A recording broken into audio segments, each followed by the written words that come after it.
भारत में वैक्सीन लगवाने या नहीं लगवाने को लेकर काफी तरह की भ्रम फैली हुई है। मसलन बच्चों को दूध पिला रही महिलाएं वैक्सीन लगवाएं या नहीं, किसी बीमारी से ग्रसित लोगों को वैक्सीन लगवाना चाहिए या नहीं, इसके साथ ही वैक्सीन में खोट निकालने जैसी तमाम अफवाहें हैं जिसके चलते लोग वैक्सीन लगवाने से बच रहे हैं। इस वीडियो में हम आपके उन सभी भ्रमों को दूर करने का प्रयास करेंगे ताकि आप खुद ये निर्णय ले सकें कि वैक्सीन लगवानी चाहिए या नहीं।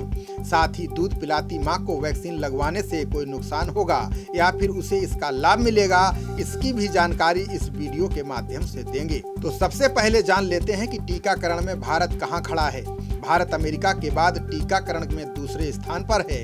हालांकि आबादी के लिहाज से टीकाकरण प्रतिशत की अगर बात करें तो हम काफी पीछे हैं, लेकिन जिस तरह से भारत सरकार इस ओर ध्यान दे रही है, लगता है कि साल अंत तक वैक्सीनेशन का काम पूरा हो जाएगा। हाँ, सिर्फ वही लोग रह जाएंगे जो हमारे वैज्ञानिकों द्वारा बनाए गए टीके को मोदी का टीका मानते हैं या फिर देश में बने टीके को तवज्जो न देकर रूस या फिर अन्य देश द्वारा निर्मित टीके को लगवाने का उनका प्लान है। खैर, जो भी हो, हम आपको पहले तो ये बताते हैं कि भारत के विभिन्न राज्यों में किस किस तरह की मिथक फैली हुई है जिसके कारण लोग टीका लगवाने से हिचक रहे हैं। देखने में आ रहा है कि लोगों के बीच ये मिथक तेजी से फैला है कि कोरोना की वैक्सीन बहुत जल्दी में बनाई गई है, इस वजह से ये सुरक्षित नहीं है।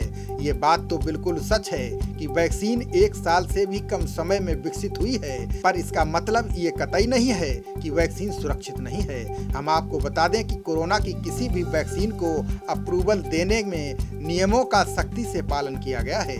वैज्ञानिकों ने 24 घंटे काम कर सुनिश्चित किया कि ये वैक्सीन सबके लिए सुरक्षित रहे। लेबोरेटरी में वैक्सीन हर कसौटी पर जांची परखी हुई है, इसके बाद इंसानों पर उसका परीक्षण किया गया। ये कहना पूरी तरह से गलत है कि वैक्सीन असुरक्षित है। वैक्सीन को लेकर कुछ लोगों में भ्रांतियां हैं कि इसके गंभीर साइड इफेक्ट्स हैं, लेकिन यदि हम हकीकत की बात करें तो ये सच नहीं है। भारत में 10 लाख में सिर्फ 130 लोगों में साइड इफेक्ट्स देखने को मिले हैं, यानी ना के बराबर। हाँ, इंजेक्शन लगवाने वाली जगह पर दर्द, सूजन, बुखार जैसे साइड इफेक्ट्स जरूर होते हैं और ये जरूरी भी है। आपको पता होगा, जब बच्चों के वैक्सीन लगवाई जाती है तो उसे भी बुखार आता है।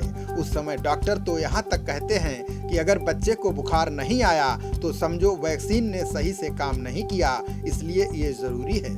कुछ लोगों के बीच ये मिथक भी तेजी से फैला है कि यदि किसी को कोरोना इन्फेक्शन हो चुका है तो उसे वैक्सीन लगवाने की जरूरत नहीं है। हम आपको बता दें कि लोगों में एंटीबॉडी विकसित करने के 2 तरीके हैं, एक कोरोना वायरस का संक्रमण और दूसरा वैक्सीन। जिन्हें संक्रमण हो चुका है उनके शरीर में एंटीबॉडी बनती है, पर ये कितने दिन तक टिकेगी उस व्यक्ति की क्षमता पर निर्भर करता है। साथ ही उन्हें दोबारा संक्रमित होने का खतरा बना रहता है। इसलिए सरकार ने सलाह दी है कि संक्रमित होने के 3 महीने बाद कोरोना की वैक्सीन लगवाई जा सकती है। वैक्सीनेशन के लिए सरकार ने बुजुर्गों के साथ ही उन लोगों को भी प्राथमिकता की श्रेणी में रखा था जिन्हें डायबिटीज, हाई ब्लड प्रेशर जैसी बीमारियां हैं। इन्हें संक्रमण का सबसे ज्यादा खतरा है, इस वजह से इन्हें वैक्सीन लगवाना सबसे अधिक जरूरी है। कुछ लोगों में भ्रांतियां फैली हैं कि diabetes, high blood pressure, heart disease, cancer से पीड़ित लोग वैक्सीन लगने के बाद कमजोर हो सकते हैं। आपको बता दें कि इस तरह के मरीजों के ग्रुप को सरकार ने प्राथमिकता की श्रेणी में रखकर वैक्सीनेट किया था।